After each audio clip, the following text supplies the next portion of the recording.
പീറ്ററിൻ്റെയും മാന്ത്രിക അരണ്യത്തിൻ്റെയും കഥയാണ് ഇന്ന് പറഞ്ഞു തരാൻ പോകുന്നത്. പണ്ട് ഒരു കർഷകന് 3 ആൺമക്കളുണ്ടായിരുന്നു. ഏറ്റവും മൂത്ത ആളുടെ പേര് ജേക്കബ്, രണ്ടാമത്തെ ആളുടെ പേര് ജോൺ, ഏറ്റവും ഇളയാൾ പീറ്റർ. 3 മക്കളിലും ഏറ്റവും സൽസ്വഭാവിയായ ആൾ പീറ്റർ ആയിരുന്നെങ്കിലും അവന് ജ്യേഷ്ഠന്മാരെ പോലെ അത്ര ബുദ്ധിമാനൊന്നും ആയിരുന്നില്ല. അതുകൊണ്ട് തന്നെ അവനെ ആൾക്കാർക്ക് പറ്റിക്കാൻ എളുപ്പമായിരുന്നു. എല്ലാവരും എപ്പോഴും കളിയാക്കുന്നതും പീറ്ററിനെ ആയിരുന്നു. വീട്ടുകാർക്കും അവനെ അത്ര വിലയൊന്നുമില്ല. കഠിന ജോലികളിൽ അവനെ കൊണ്ടാണ് ചെയ്യിപ്പിക്കുന്നത്. നല്ല കാര്യങ്ങൾ ചെയ്താൽ അത് ജ്യേഷ്ഠന്മാരുടെ ഗുണവും, മോശം കാര്യങ്ങൾ ചെയ്താൽ അത് പീറ്ററിൻ്റെ കുറ്റവുമായിരുന്നു എപ്പോഴും. ഒരിക്കൽ ഒരു വേനൽക്കാലത്ത് കാട്ടിൽ പോയി മരം വെട്ടണമെന്ന് ജേക്കബിന് മോഹം തോന്നി. ജേക്കബ് അമ്മയോട് പറഞ്ഞു, അമ്മേ, ഞാൻ കാട്ടിൽ പോയി ഒരു വലിയ മരം വെട്ടിയിട്ട് വരട്ടെ. അമ്മ പറഞ്ഞു, നല്ല കാര്യം തന്നെ, പക്ഷേ നീ മുഴുവനൊന്നും വെട്ടി തീർക്കണമെന്നില്ല. നീ കുറച്ച് വെട്ടിയിട്ട് തിരിച്ചു പോന്നു, ബാക്കി പീറ്റർ പോയി വെട്ടിക്കോളൂ. ജേക്കബ് സമ്മതിച്ചു. ജേക്കബ് പോകാൻ നേരത്ത് അമ്മ അവന് ഒരു പാത്രത്തിൽ കുറച്ച് കേക്കും ഒരു കുപ്പിയിൽ കുറച്ച് പാലും കൊടുത്തു വിട്ടു. അങ്ങനെ ജേക്കബ് കേക്കും പാലും കോടാലിയും ഒക്കെ ആയിട്ട് കാട്ടിൽ പോയി പറ്റിയൊരു മരം നോക്കി കണ്ടുപിടിച്ചു. എന്നിട്ട് മരം വെട്ടാൻ ഒരുങ്ങുമ്പോൾ വളരെ പ്രായം ചെന്ന ദുർബലനായ ഒരു മനുഷ്യൻ അവിടെ എത്തി. അയാൾ ജേക്കബിനോട് ചോദിച്ചു, മോനെ, നിന്റെ പോക്കറ്റിൽ കിടക്കുന്ന കേക്കിൻ്റെ ഒരു ചെറിയ കഷ്ണം എനിക്ക് തരാമോ? എനിക്ക് വല്ലാതെ വിശക്കുന്നു. ജേക്കബ് പറഞ്ഞു, ഞാനൊരു നുള്ളു പോലും തരികയില്ല. എൻ്റെ കയ്യിൽ വഴി കൂടെ പോകുന്ന ആൾക്കാർക്ക് കൊടുക്കാനുള്ള ഭക്ഷണമൊന്നുമില്ല. ഇതെൻ്റെ അമ്മ എനിക്ക് മാത്രമായിട്ട് ഉണ്ടാക്കി തന്ന കേക്കാണ്. ആ കൊച്ചു മനുഷ്യൻ ഒരക്ഷരം പോലും മിണ്ടിയില്ല. അയാൾ വേയിച്ച് നടന്നങ്ങ് പോയി. ജേക്കബ് മരം വെട്ടാനും തുടങ്ങി. 1-2 വെട്ടിയപ്പോഴേക്കും കോടാലി തെറിച്ച് അവൻ്റെ കയ്യിൽ കൊണ്ടു. കൈ മുറിഞ്ഞ് കുറേ ചോര വന്നു. മരം വെട്ടാൻ വയ്യാതായി. അവൻ ആ കോടാലി അവിടെ ഉപേക്ഷിച്ചിട്ട് തിരിച്ച് വീട്ടിലേക്ക് പോയി. വീട്ടിൽ പോയി വിശ്രമിച്ചു.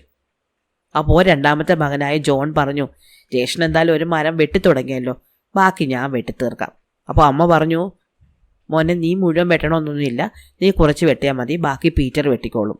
അന്ന് ജോണാണ് കാട്ടിപ്പോയത്. ജോണിൻ്റെ കയ്യിൽ അമ്മ കേക്കും പാലും കൊടുത്തു വിട്ടു. ജോൺ കാട്ടിൽ ചെന്നു. നോക്കുമ്പോൾ ഒരു മരത്തിൻ്റെ കടക്കിൽ ജ്യേഷ്ഠൻ 2 വെട്ടൊക്കെ വെട്ടിയിട്ടുണ്ട്.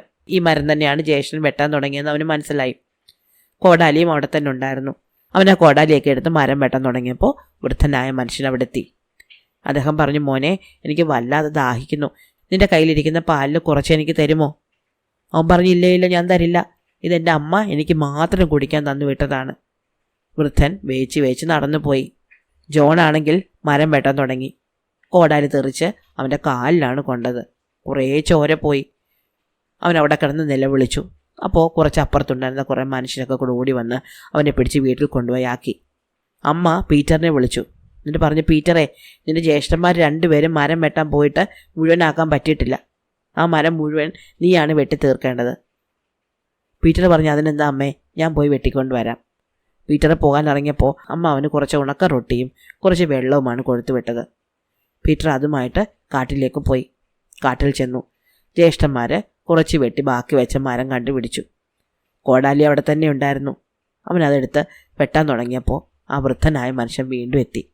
അയാൾ പറഞ്ഞു, മോനെ, വല്ലാത്ത വിശപ്പും ദാഹവും, കഴിക്കാൻ എന്തെങ്കിലും ഉണ്ടോ? പീറ്റർ പറഞ്ഞു, അതിനെന്താ അപ്പൂപ്പാവാ, നമുക്ക് 2 പേർ കൂടെ ഭക്ഷണം കഴിക്കാം. അവൻ തന്നെ പോക്കറ്റിൽ നിന്ന് ഉണക്ക റൊട്ടി എടുത്തു. കുപ്പിയിൽ കരുതിയിരുന്ന വെള്ളവും എടുത്തു.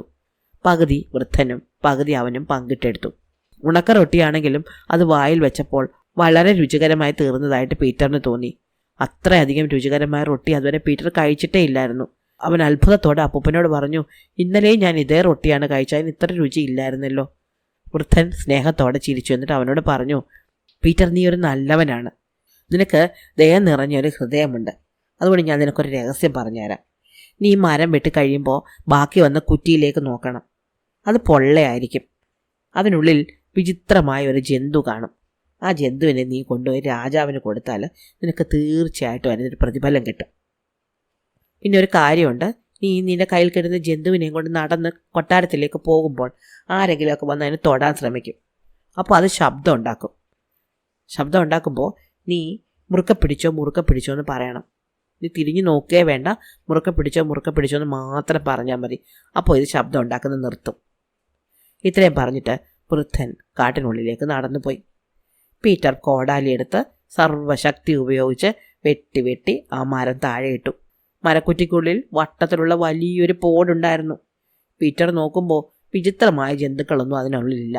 പകരം ഉണ്ടായിരുന്നത് മനോഹരിയായ ഒരു അരയന്നമായിരുന്നു. പീറ്റർ വിചാരിച്ചു, ആ അപ്പൂപ്പൻ പറഞ്ഞത് വിചിത്ര ജന്തുവാണെന്നല്ലേ, ഇത് വെറും ഒരു അരയന്നാണല്ലോ. എന്തായാലും പറഞ്ഞതല്ലേ, ഇതിന് രാജാവിന് കൊണ്ട് കൊടുത്തേക്കാം. എന്നിട്ട് തിരിച്ചു വന്നിട്ട് ഈ വിറക് കഷ്ണങ്ങളൊക്കെ പെറുക്കിയെടുക്കാം. ഇതും ആലോചിച്ചുകൊണ്ട് പീറ്റർ അരയന്നത്തിനെ കയ്യിലെടുത്തു. എന്നിട്ട് അതിൻ്റെ നെഞ്ചോട് അടുക്കി പിടിച്ചുകൊണ്ട് രാജകൊട്ടാരത്തിലേക്ക് നടന്നു. കാട്ടിൽ നിന്ന് പുറത്ത് നടന്ന് അവൻ വഴിയിലെത്തി, പാതയിലെത്തി. അതുവഴി കുറേ ദൂരം നടന്നപ്പോൾ അവിടെ ഒരു സത്രം ഉണ്ടായിരുന്നു. അവിടെയാണ് വഴിപോക്കറൊക്കെ താമസിക്കുന്നത്. അവിടെ കുറേ കുതിരവണ്ടികളും കുറേ ആൾക്കാരും ഒക്കെ ഉണ്ടായിരുന്നു. അവിടെ നടക്കുന്ന കാര്യങ്ങളൊന്നും ശ്രദ്ധിക്കാതെ പീറ്റർ ഈ അരയന്നത്തിനെ മാറോട് അടുക്കി പിടിച്ചുകൊണ്ട് നടന്നു പോകുന്നത് സത്ര ഉടമയുടെ മകള് കണ്ടു. അവര് മുകളിലത്തെ നിലയിലിരിക്കുകയായിരുന്നു. അവിടെ നിന്നുകൊണ്ട് അവൾ വിളിച്ചു ചോദിച്ചു, ഏയ് കൊള്ളാമല്ലോ ഈ അരയന്നം, എനിക്കതിൻ്റെ ഒരു തൂവല് തരാമോ, എൻ്റെ തൊപ്പിയിൽ വെക്കാനാ. പീറ്റർ ഒന്നും മിണ്ടാതെ മുന്നോട്ട് നടന്നു. അപ്പോൾ ആ പെൺകുട്ടി വീണ്ടും വിളിച്ചു ചോദിച്ചു, ഏയ് ചെറുപ്പക്കാരാ, എനിക്കൊരു തൂവല് തരുമോ? ഇത്തവണയും പീറ്റർ ഒന്നും മിണ്ടിയില്ല. ഈ പെൺകുട്ടിക്ക് ദേഷ്യം വന്നു. താനൊരു തൂവല് ചോദിച്ചിട്ട് തനിക്ക് തരാതെ ഈ ചെറുപ്പക്കാരൻ ഇങ്ങനെ നടന്നു പോകുന്ന അവൾക്ക് ഒട്ടും ഇഷ്ടപ്പെട്ടില്ല. അവൾ പിന്നാലെ ഓടിച്ചെന്ന് ആ അരയന്നത്തിൻ്റെ ചിറകിൽ നിന്ന് ഒരു തൂവല് വലിച്ചു പറിക്കാൻ തുടങ്ങി. അപ്പോൾ അരയന്നം ഉറക്കെ കരയാൻ തുടങ്ങി. കാതടുപ്പിക്കുന്ന ശബ്ദം. അവിടെ നിന്ന് ആൾക്കാരെല്ലാം പേടിച്ച് ചെവി പൊത്തിപ്പോയി. പീറ്ററും പേടിച്ചുപോയി. അവൻ പെട്ടെന്ന് മുറുക്കി പിടിച്ചോ എന്ന് പറഞ്ഞു. പക്ഷേ എന്ത് പറ്റിയെന്നറിയാമോ? തൂവല് പറിക്കാൻ ചെന്ന പെൺകുട്ടിയുടെ കൈകൾ അരയന്നത്തിൻ്റെ ചിറകിൽ ഒട്ടിപ്പിടിച്ചുപോയി. അവൾ എത്ര വലിച്ചിട്ടും അരയന്നത്തിൻ്റെ ചിറകിൽ നിന്ന് കൈ വിടുവിക്കാൻ പറ്റിയില്ല. പീറ്റർ ആണെങ്കിൽ നേരെ രാജകൊട്ടാരം ലക്ഷ്യമാക്കി നടക്കുന്നതല്ലാതെ ചുറ്റുമുള്ള കാര്യങ്ങളൊന്നും നോക്കുന്നത് പോലുമില്ല. അപ്പോൾ ആ സത്രത്തിൻ്റെ വാതിക്കൽ നിർത്തിയിട്ടിരുന്ന കുതിരവണ്ടികളിലെ ഒരു കുതിരവണ്ടിക്കാരൻ ഇത് കണ്ടു. കുതിരവണ്ടിക്കാരൻ ഓടിച്ചെന്നു പെൺകുട്ടിയെ സഹായിക്കാൻ. അവൻ അവളുടെ ഉടുപ്പിൽ പിടിച്ച് പിന്നോട്ട് വലിച്ചു. ഇത്തവണയും അരയന്നം ഉറക്കെ കരഞ്ഞു. അപ്പോൾ പീറ്റർ പറഞ്ഞു, മുറുക്കി പിടിച്ചോ. എന്തു പറ്റി? സത്ര ഉടമയുടെ മകളുടെ ഉടുപ്പിൽ കുതിരവണ്ടിക്കാരൻ ഒട്ടിപ്പിടിച്ചുപോയി. അവരങ്ങനെ മുന്നോട്ട് പോയി. കുറേ ദൂരം ചെന്നു. പെൺകുട്ടിയും കുതിരവണ്ടിക്കാരനും ഉറക്ക നിലവിളിയാണ്. ആൾക്കാരെല്ലാം ഇത് കണ്ട് ചിരിക്കാനും തുടങ്ങി. അപ്പോൾ ആ നഗരത്തിൽ ഒരു സർക്കസ് നടക്കുന്നുണ്ടായിരുന്നു. ആ സർക്കസിലെ കോമാളി നിലവിളി കേട്ട് പുറത്തേക്ക് നോക്കുമ്പോൾ ഒരു ചെറുപ്പക്കാരനുണ്ട്. ഒരു അരയന്നത്തെ നെഞ്ചോടടിക്ക് നടന്നു പോന്നു. അരയന്നത്തെ പിടിച്ചുകൊണ്ട് ഒരു പെൺകുട്ടി നിലവിളിക്കുന്നു. അവളെ പിടിച്ചുകൊണ്ട് ഒരു കുതിരവണ്ടിക്കാരൻ നിലവിളിക്കുന്നു. ഇതെന്താണെന്ന് അറിയാൻ വേണ്ടിയിട്ട് കോമാളി ഓടിച്ചെന്നു. അയാൾ ചെന്ന് കുതിരവണ്ടിക്കാരൻ്റെ ഉടുപ്പിൽ പിടിച്ചു വലിച്ചു. അപ്പോഴും അരയന്നം കരഞ്ഞു. പീറ്റർ പറഞ്ഞു, മുറുക്കെ പിടിച്ചോ. അതോടെ കോമാളി കുതിരവണ്ടിക്കാരൻ്റെ ഉടുപ്പിൽ ഒട്ടിപ്പിടിച്ചുപോയി. ഈ കാഴ്ച കണ്ട് നഗരത്തിലെ ആൾക്കാരൊക്കെ ചിരി തുടങ്ങി. അപ്പോൾ നഗരത്തിൻ്റെ മേയർ മട്ടുപ്പാവിൽ നിന്ന് താഴേക്ക് നോക്കി. എന്താ ഇത്ര ബഹളം? നോക്കുമ്പോൾ ഒരു അരയന്നത്തെ നെഞ്ചോട് അടുക്കി പിടിച്ചുകൊണ്ട് നടന്നു പോകുന്ന ഒരു ചെറുപ്പക്കാരൻ. ആ അരയന്നത്തിൻ്റെ ചിറകിൽ പിടിച്ച് ഒരു പെൺകുട്ടി. ആ പെൺകുട്ടിയുടെ ഉടുപ്പിൽ പിടിച്ചുകൊണ്ട് ഒരു ചെറുപ്പക്കാരൻ. അയാളുടെ ഉടുപ്പിൽ പിടിച്ചുകൊണ്ട് ഒരു കോമാളി. ഇത്രയും പേര് റോഡിലൂടെ നടന്നു പോകുന്നു. ഇത് കണ്ടാണ് ആൾക്കാർ ചിരിക്കുന്നത്. മേയർക്ക് ദേഷ്യം വന്നു. ആൾക്കാരെല്ലാം കൂടി ഇങ്ങനെ ബഹളം വെച്ചാൽ നാട്ടിലെ ക്രമസമാധാനം തകരില്ലേ? മേയർ ദേഷ്യത്തോടെ താഴെ ഇറങ്ങി വന്നു. എന്നിട്ട് തൻ്റെ ജോലിക്കാരോട് അവരെ പിടിച്ചു നിർത്താൻ പറഞ്ഞു. ഒരു ജോലിക്കാരൻ ഓടിച്ചെന്ന് കോമാളിയെ പിടിച്ചു വലിച്ചു. അപ്പോൾ വീണ്ടും അരയന്നം കരയാൻ തുടങ്ങി. പീറ്റർ പറഞ്ഞു, മുറുക്കിപ്പിടി. അതോടെ മേയറിൻ്റെ ജോലിക്കാരൻ കോമാളിയുടെ ദേഹത്ത് ഒട്ടിപ്പിടിച്ചുപോയി. ഇതെന്താണെന്ന് മനസ്സിലാക്കാത്ത മേയറാണെങ്കിൽ ഓടിച്ചെന്ന് ജോലിക്കാരനെ പിടിച്ചു വലിച്ചു. വീണ്ടും അരയന്നം കരഞ്ഞു. അപ്പോൾ പീറ്റർ മുറുക്കിപ്പിടി എന്ന് പറഞ്ഞു. മേയറാണെങ്കിൽ ജോലിക്കാരൻ്റെ ദേഹത്ത് ഒട്ടിപ്പിടിച്ചുപോയി. ഒരു ജാഥ പോലെ ഇവരിങ്ങനെ നടന്നു പോവുകയാണ്. നാട്ടിലുള്ള ജനങ്ങളെല്ലാം ഈ വിചിത്രമായ കാഴ്ച കണ്ട് ചിരിക്കാൻ തുടങ്ങി. പീറ്റർ ഇതൊന്നും അറിയാതെ നേരെ രാജകൊട്ടാരം ലക്ഷ്യമാക്കി നടക്കുകയായിരുന്നു. അപ്പോൾ എതിരെ ഒരു രഥം വരുന്നത് കണ്ടു. മനോഹരമായ വെള്ള കുതിരകൾ വലിക്കുന്ന ഒരു രഥം പീറ്ററിൻ്റെ അടുത്ത് വന്ന് നിന്നു. രഥത്തിനുള്ളിൽ നിന്ന് രാജകുമാരി താഴെ ഇറങ്ങി. വിചിത്രമായ കാഴ്ച കണ്ട് അവൾ കൈകൊട്ടി ഉറക്കെ പൊട്ടിച്ചിരിക്കാൻ തുടങ്ങി. അതോടെ ജനങ്ങളുടെ അത്ഭുതം ഇരട്ടിയായി.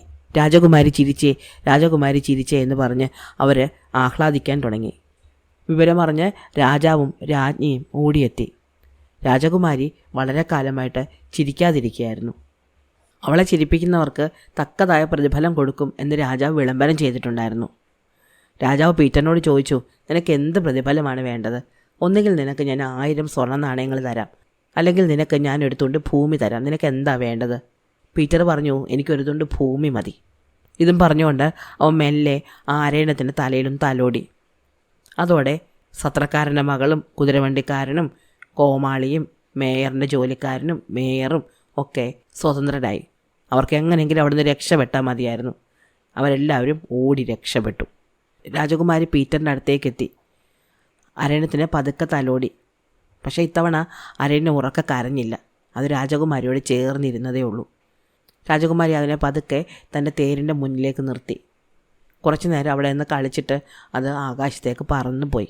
രാജാവിനാണെങ്കിൽ പീറ്ററിൻ്റെ വിനയവും സ്നേഹവും വളരെയധികം ഇഷ്ടപ്പെട്ടു. അദ്ദേഹം അവനെ തൻ്റെ കൊട്ടാരത്തിലെ ഒരു ജോലിക്കാരനാക്കി കൂടെ കൂട്ടി. കുറേ കാലം രാജകൊട്ടാരത്തിൽ വെയിൽ കൊള്ളാതെ കട്ടിപ്പണിയൊന്നും ചെയ്യാതെ നല്ല ഭക്ഷണവും നല്ല വസ്ത്രവും ഒക്കെ കിട്ടി ജീവിച്ചപ്പോഴേക്കും പീറ്റർ മിടുക്കനായി മാറി. അവന് പിന്നീട് ഒരു ധീര യോദ്ധാവായിട്ട് മാറി. രാജാവിൻ്റെ ഒപ്പം ഒരുപാട് യുദ്ധങ്ങളിൽ അവൻ പങ്കെടുത്തു. അധികം താമസിക്കാതെ രാജാവ് അവന് തൻ്റെ മകളെ വിവാഹം കഴിച്ചു കൊടുക്കുകയും ചെയ്തു. അങ്ങനെ എല്ലാവരും മടിയൻ എന്ന് കരുതിയിരുന്ന പീറ്റർ ആ രാജ്യത്തിലെ രാജാവായിട്ട് തീർന്നു. ഇഷ്ടമായ പീറ്ററിൻ്റെ കഥ? അടുത്ത കഥ അടുത്ത ദിവസം.